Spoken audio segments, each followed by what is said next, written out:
Howdy, what's going on, guys? It's your boy. Welcome back to another video. Today, I am insanely excited to be bringing back a series that I used to do about a year ago.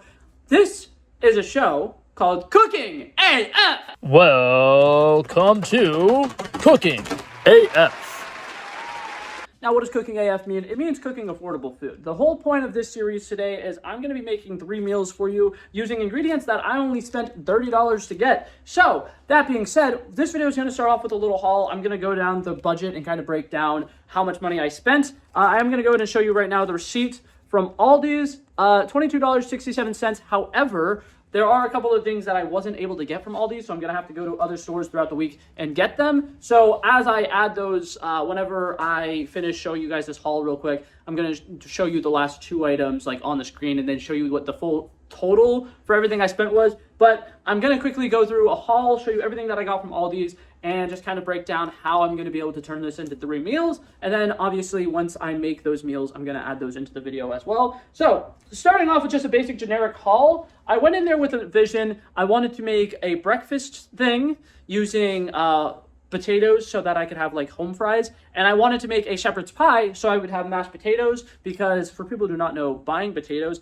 unless you're at a store where you could buy them like individually, Aldi's isn't like that. You have to buy a 5-pound bag of potatoes. That's a lot. So I wanted to make sure I could do 2 meals with potatoes. So we got, obviously, talking of that, a 5-pound bag of potatoes. This was about $3.69. I ended up getting a bag of mixed vegetables because, like I said, I'm going to make shepherd's pie one of those days. And that was about 99 cents. We got ourselves a thing of pizza dough. This was about $1.50. I got myself some Alfredo sauce because when we make the pizza, we're gonna make a chicken Alfredo pizza. I'm very excited about that. That was about $1.75. Another thing that was about $1.75, we got a block of mozzarella cheese. And then for the breakfast day, I'm gonna be making pancakes. Super simple, easy, basic. Pancake mix was about $2. Then we come over to this next bag over here. We got ourselves, coming over to the next bag over here, completely by itself, we got ourselves a dozen eggs. Where I am, a dozen eggs is about $1.50, so that's pretty solid. That's gonna be for, once again, the breakfast. Making scrambled eggs. We're even going to probably have leftover eggs from that, which is awesome.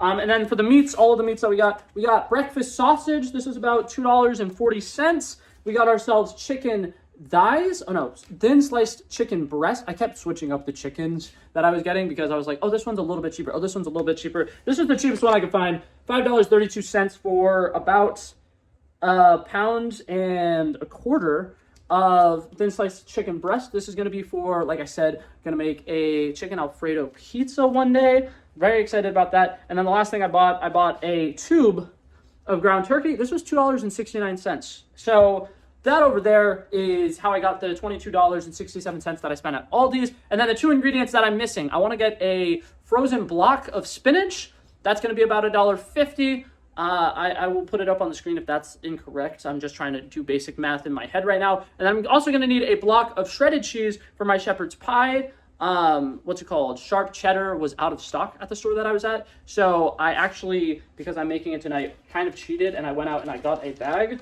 of shredded sharp cheddar. I feel bad doing this because whenever I am making the cooking recipe, I want you guys to use a block of sharp cheddar because that's cheaper. However, this was actually only 25 cents more. Apparently, Target's shredded cheese is pretty affordable. If you can go to Target and get some shredded cheese, you don't need to buy the blocks of cheese because you're literally only saving 25 cents, and it is a fucking hassle to have to shred this up. But that being said, the other thing that I needed was a block of cheese, which was going to be another $1.75. So overall, my total was going to be around $26. I think I did a relatively good job of getting 3 meals that all, for the most part, have all the nutrients you need. The only thing is the breakfast is missing a vegetable. But other than that, I think that all these meals are going to be relatively solid. And I will meet up with you guys when I cook the first one.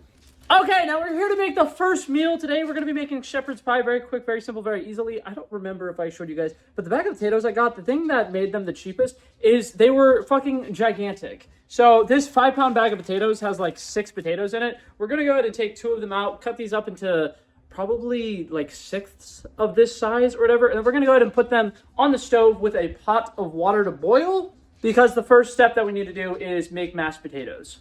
Okay, so I cut them into like chunks like this size. They're relatively big chunks still. And I know some people, when they make their mashed potatoes, they like skin. Some people don't. I'm kind of on the fence. I like skin, but I don't want to do too much. So because I'm doing 2 potatoes, I didn't skin that one. I'm going to go ahead and skin this one. And then, like I said, cutting it up into chunks like that, I cut these into eighths, basically.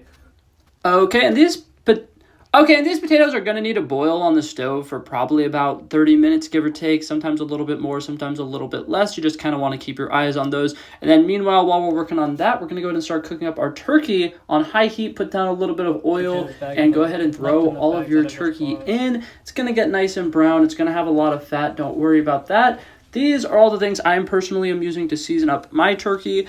I want to make sure that I get a lot of rich flavor in the meat because I want to keep the potatoes as simple as possible. So you got to get your flavor where you can. And then we're going to go ahead and throw in our microwaved mixed veggies. So that way, whenever the meat comes to a complete cook, we can go ahead and kind of throw those veggies in with the meat as well. And here's our meat looking nice and good. The potatoes are about ready to be drained and mashed. And after we mash the potatoes and add everything together, we are going to want to go ahead and bake it in the oven. So I'm going to go ahead and preheat my oven to 450 degrees. And now the potatoes are ready to be mashed. I'm going to throw in half of a bag of shredded sharp cheddar. I'm going to throw in a splash of milk and a little bit of butter here as well. If you don't have butter, you don't have milk, don't worry about it. It just makes it a little bit creamier, a little bit better. So now we went ahead and transferred all of our meat and our veggies into a bigger pan that is oven safe because we're going to kind of throw it in the oven to broil for a bit, because literally now all we're going to do is go ahead and throw these mashed potatoes right on top and then throw the rest of the bag of sharp cheddar on top of that. We're going to let it cook for a little bit at a lower temperature, but we're just going to cook it for maybe about like 5 minutes and then set it to broil, and we're going to broil it for about a minute so that the cheese can get nice and crispy and melty. Okay, and after being in the oven for literally like 5 minutes, this is what it's going to look like. That's the final product. It probably has about 6 servings in there, and I'm going to quickly put a screenshot of all of the ingredients we used for this one with the prices, and the grand total for this meal was $7.01. All these might be goated with the sauce a little bit. All these is doing us pretty good. But yes, that was that for this one. I will see you guys whenever I make the next meal. Okay, we're back to make another meal. Today we're going to be making the most expensive of the meals. I believe this one clocks in at a little over $10. We're going to be making the chicken Alfredo pizza. You want to go ahead and get your materials out for that. We got chopped spinach. I ended up having to go to a different store to get chopped spinach, so your brand could be different from my brand, hypothetically. But the first thing you want to do is go ahead and microwave this for about 3.5 minutes, 4 minutes, because when you're putting this on your pizza later, first you're going to have to like squeeze out all of the juices, and that hurts if you're doing it when it's hot. So you want to do this like 20 minutes before you actually are starting to assemble the pizza. That way it has time to cool down first. So I'm going to go do that. Okay, while we're working on that, we're going to go ahead and cut up our chicken. It's still pretty frozen right now, but I'm going to just go ahead and cut them into little strips because we're just going to cook them on the stove on a high heat for probably about 4 to 5 minutes. So we went ahead and cut these into strips. I'm going to season these up very basically with just simple garlic powder, paprika, a little bit of salt and pepper. And then, like I said, we're going to cook these on the stove. Okay, so it's going to be something like this. I didn't season it up too much. I didn't want to go absolutely crazy, but we're going to go ahead and let this cook, like I said, medium heat. It's going to be about like 5 minutes. We're going to want to try to keep everything to a point where it's touching the pan directly, so that way it can get a nice like crisp on it. And if you're looking at some of these pieces and you're like, hey Blake, that's really ridiculously long, we can cut it down after as well. I just wanted to quickly get these in the pan and get them cooking. Okay, and then another thing we need to do, because we elected to have a block of cheese to save a little bit of money, we need to go ahead and start shredding that up, because that could be a very long process. I have my handy dandy little shredder. Comes with a cute little bowl, but we're going to need more cheese than you can fit in this bowl, so I'm also just going to go ahead and create a little mountain of cheese right here.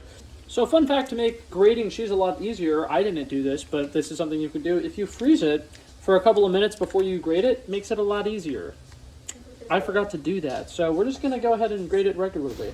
Okay, for some reason the time-lapse made my camera a lot darker. I don't know why they did that, but here's me grating up this cheese. I'm currently mixing up my chicken to make sure it cooks up nice and evenly. I did not really understand how much cheese fits inside of this container. So I said I was going to make a mountain of cheese. Actually, this container ended up holding the amount of cheese that I needed. This took me about like 7 minutes to grate all of this cheese, and it was perfect because, as you can see in the background, I took the chicken off the heat. And now with those 3 easy steps, we're already on to the assembly part. We just need to go ahead and dust our pan with a little bit of flour, then take the pizza dough, slap it on top of that flour, and just start smashing that down and trying to press it out as flat as you can get it.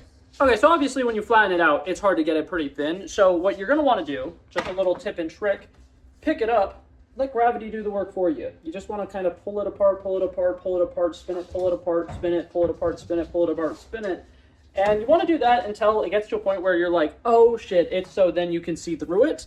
There's a little spot here that's pretty thin. And then after this, you want to grab a rolling pin if you have a rolling pin. If you don't, you can use a glass bottle. You can use so many different things as a rolling pin. Get creative with it. And just try to roll it out as much as you can until you get as close to the edges as possible. I've never used all these pizza dough, so I'm not sure if I will be able to get it all the way to the ends. But you just want to get it as thin as possible because we really fuck with thin pizza. We don't fuck with thin pasta, actually. If it's angel hair, I don't fucking want it. Also, another tidbit, because our total for the entire budget ended up only being around $26, if you wanted to, hypothetically, spend an extra $2 and get a box of pasta so you could have a side of Alfredo with this, you're not going to need the entire jar of Alfredo sauce for this pizza.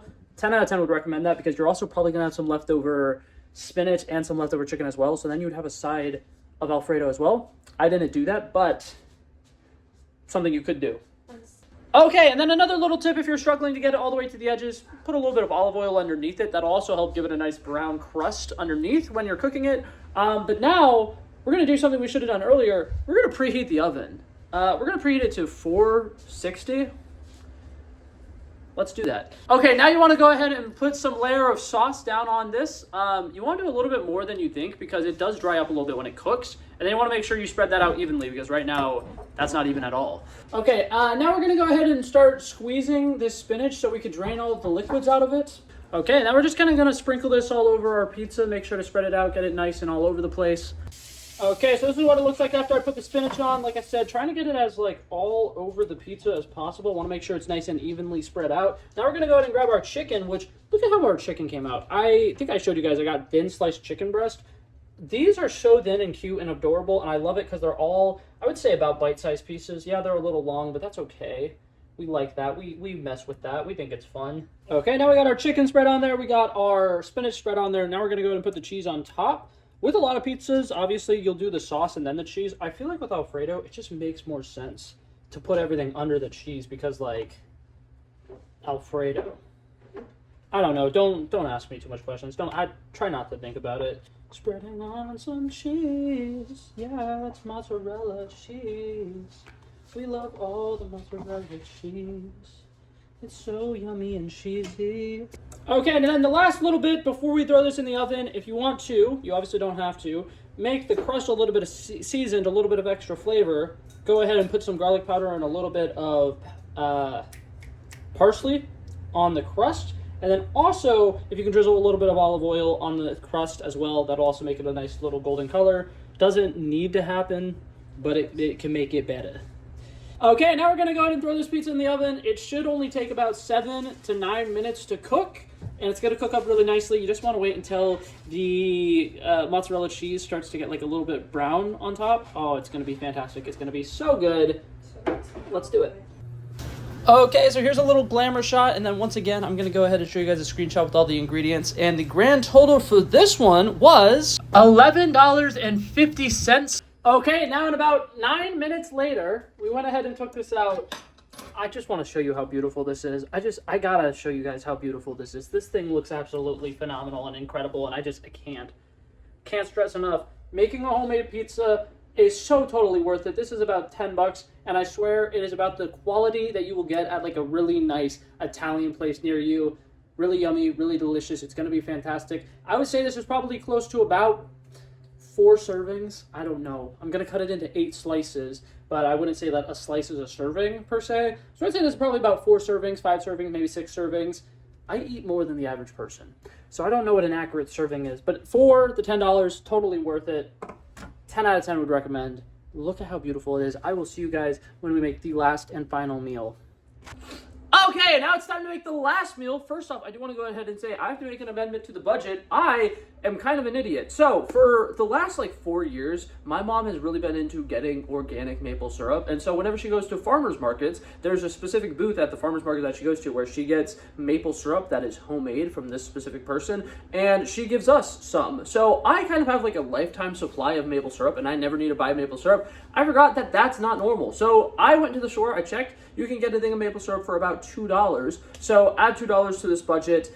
because having pancakes without maple syrup is like terrible. You cannot have pancakes without maple syrup. So we're gonna quickly make some pancakes. We're gonna make the sausage that we made. We're gonna make some eggs. And the good thing about this meal is you can kind of make this. Obviously, you could do it all and probably have about 8 servings or something like that. You can also, if you're just making it for yourself, which is what I'm currently doing, you can make as little as you want or as much as you want. So I'm gonna go ahead and make 2 sausages, 2 eggs, and 2 pancakes.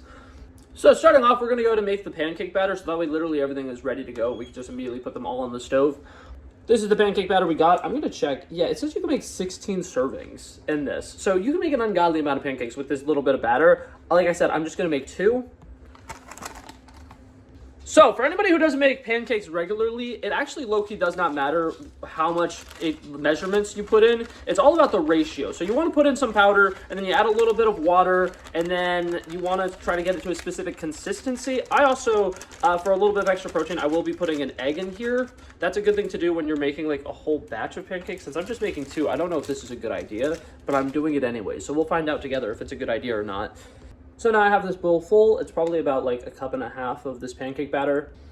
I'm gonna pour in a little cup of water, mix that in. Okay, and then you just kind of want to keep mixing it up until you get a consistency that's about this much. I forgot to mention, you want to gradually pour in water. I poured in a bunch of water because I trust my instincts and I knew that that was probably going to be a good amount. You want to do a little bit of water until you get a nice thick consistency. I feel like a lot of times when people make pancakes, they want to be like really liquidy. No, you want to be nice and thick like this so that you get nice, thick, fluffy pancakes.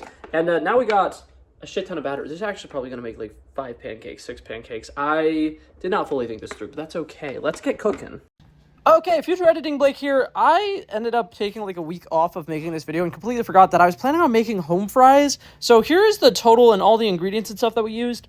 Ignore the potatoes. You already bought those potatoes, so like that's a part of the grand total anyways. But in this meal, we just ended up spending $5.80 and then another $2 for the maple syrup that I didn't account for. So in total, $7.80. But that's honestly not that bad. Okay, so we're gonna go over to our stove. We're gonna go ahead and put the burner on at medium heat. We're gonna go to put a little bit of butter down on the pan. I forgot to mention this when I made the first meal. I don't include oil or butter in the budget because I think that those are just like household items that everybody should have. Same thing with like all the seasonings and stuff that I'm using. Obviously, most seasonings that I use you can get at the Dollar Tree for like $1.25, or you can get a lot of them at Walmart for 99 cents, which it's weird.